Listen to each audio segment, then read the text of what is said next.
Nako, mga minamahal, talaga nga namang kahit si SP, si Senate President Cheese Escudero ay mukhang napapag-isipan na din po na parang merong sakit sa pag-iisip itong si Vice President Sara Duterte. So ngayon nga po guys, nagbigay po ng pahayag. Nagbigay po ng statement sa laysay itong si Senate President Cheese Escudero patungkol nga po sa unethical and unprofessional movement ni Vice President Sara Duterte. So, tinawag niya po itong nakakabahala po. Ibig sabihin nun mga minamahal, parang nakakatakot na itong mga sinasabi ni Sara Duterte. We do not know if it is part of their plan. We do not know if it is part of their drama, of their script. Pero, mga minamahal, ito po ay napaka-violenting galaw. Violenting salita, pang-aatake. Sa harap pa mismo ng mainstream media na accessible sa lahat ng mamamayang Pilipino.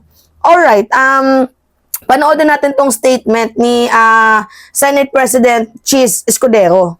Nakababahala at hindi nararapat para sa isang mataas na opisyal ang mga pahayag ni Vice President Sara Duterte. Kasunod, Diba sa madaling sabi, napaka-unbecoming ng kanyang kinikilos. Nakakabahala that means a lot. Mga minamahal na pag sinabing nakakabahala, ay nakakatakot to. Nakaka-worried. Hindi natin alam kung ano yung mga possible movement niya, lalo pat meron siyang tinatawag na DDS group. Alam niyo yan, may history, may family background yung mga yan. Nakakatakot at karumal-dumal yung background ng pamilyang yan, lalo pat kung panoorin ninyo yung statement ni Edgar Matubato, Arturo Las Cañas, ni Arcierto, talaga nga namang kahit sino kikilabutan.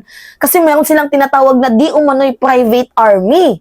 So itong kanyang statement, mga minamahal, this is a serious threat and this is a national concern para po dito sa ating safety ng ating presidente, ng unang ginang at ni House Speaker.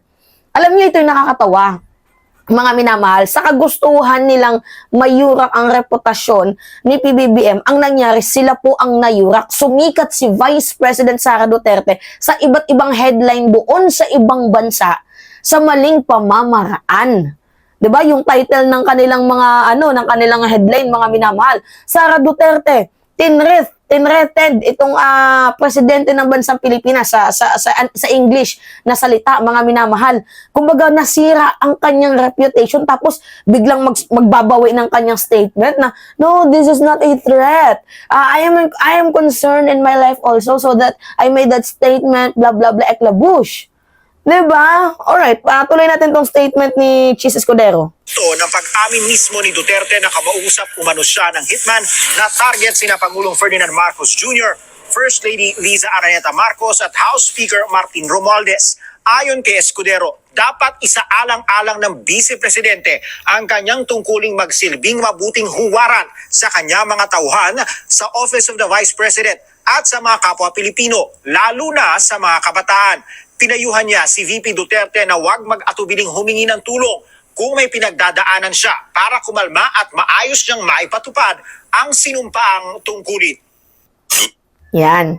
Yun yung dapat gawin eh. Tama naman yung sinabi ni Cheese Escudero, na kung meron kang nararamdaman na it bothers you, pwede ka namang magtawag, di ba? Ng tulong. And you are a professional lawyer, di ba?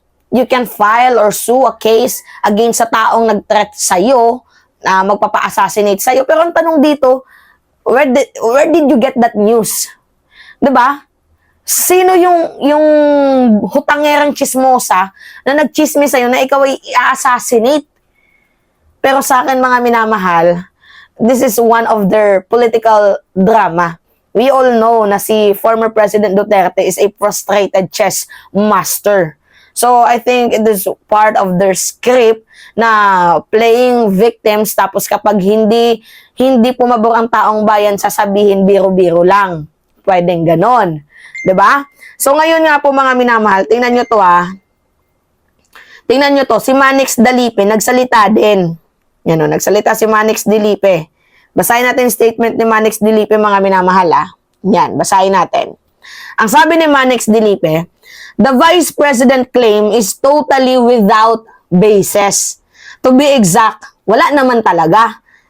Imaginary, ano niya na lang yun, hallucination. Imaginary enemy. 'Di ba? Nagki-create siya ng ng haka-hakang kaaway. It is just the product of her fertile imagination. 'Di ba? Oh, tinawag kang fertile imagination. Biruin mo talagang sa madaling sabi, parang isip bata. 'Di ba? Yung drama-drama niya, budol-budol lang 'yan. Diversionary. Nililiis niya ang issue doon sa di tamang paggamit niya ng 612.5 million in confidential and intelligence funds. Kasi yun naman talaga yung issue. Pansin nyo, mga minamahal, kapag mayroong issue itong si Sara Duterte, ang bilis niyang gumawa ng diversionary tactics. Nung tinanong sa 125 million confidential funds budget noong 2022, ano yung ginawa niya? Nagpa-press con din. Oh, gusto niya daw pugutan ng ulo si Marcos at gusto niya daw pugutan ng ulo si PBBM, and then gusto niyang hukayin sa libingan ng mga bayani ang kanilang ama, tapos itapon sa West Philippine Sea. Diba? Ang galing niya nga sa mga diversionary tactics. Magaling nga, sabi ko sa inyo mga minamahal. Hindi lang to yung yung huling acting nila. Marami pa yan kapag siya ay naiipit. Kapag siya ay napipilipit na, madami siyang madami siyang pamamaraan para mailihis yung issue. O katulad din ng pagpunta niya doon sa Germany habang binabagyo tayo ng bagyong Christine. 'Di ba? So magaling sa drama itong si Sara Duterte. Buti na nga lang po mga minamahal, kumilos na po ang ating Philippine National Police. Oo, ang ating PNP chief na si Romel Marbil nag-utos dito sa CIDG na si Torre na ito ay dapat magsagawa na ng investigasyon. Kasi itong safety concern ng ating presidente is a national concern din po ng ating pamahalaan ng taong bayan. Grabe. Worst. Napaka-unbecoming talaga ng moves na iniwan, binitawan na remarks ni Vice President Sara Duterte, tapos bigla niyang sasabihin, no, I am a politically motivated, I am want to keep them demolished, yung mga ganun, yung mga sinasabi niya, gina-character assassinate nila ako, this is fishing. Diyos ko naman, sino yung sisira sa'yo? Ikaw yung sumisira sa sarili mo. Tingnan mo, yung naging statement ni House Speaker, bigla niyang sinunggaban na siya daw po ay papatayin. See? Sabi ko sa inyo mga minamahal, magiging issue yung statement ni House Speaker eh. Tama nga naman yung sinabi ni House Speaker. Mag-oath ka na lang, pumunta ka kasi hindi alam ng mga kasamahan mo kung saan napunta yung budget. Napakasimple lang naman. Ito namang si Bibi, imbis na pumunta, gusto kong papatayin ni House Speaker. Tapos bigla niyang mumurahin si PBBM, si F. Elisa. Tapos ipapa-assassinate daw siya. Diyos mo, Santa Barbara Bendita. Ano ba yung nangyari sa ating Vice Presidente ngayon? Totally nakakahiya to. Ay, Diyos ko. Anyway, mga minamahal, yun po. Kahit sino talagang matitriggered sa ginagawa ng ating Vice Presidente, no? By the way, it's me again, mga minamahal, si Mima Alicia nyo, at nagbabalik ulit para sa ating panibagong video.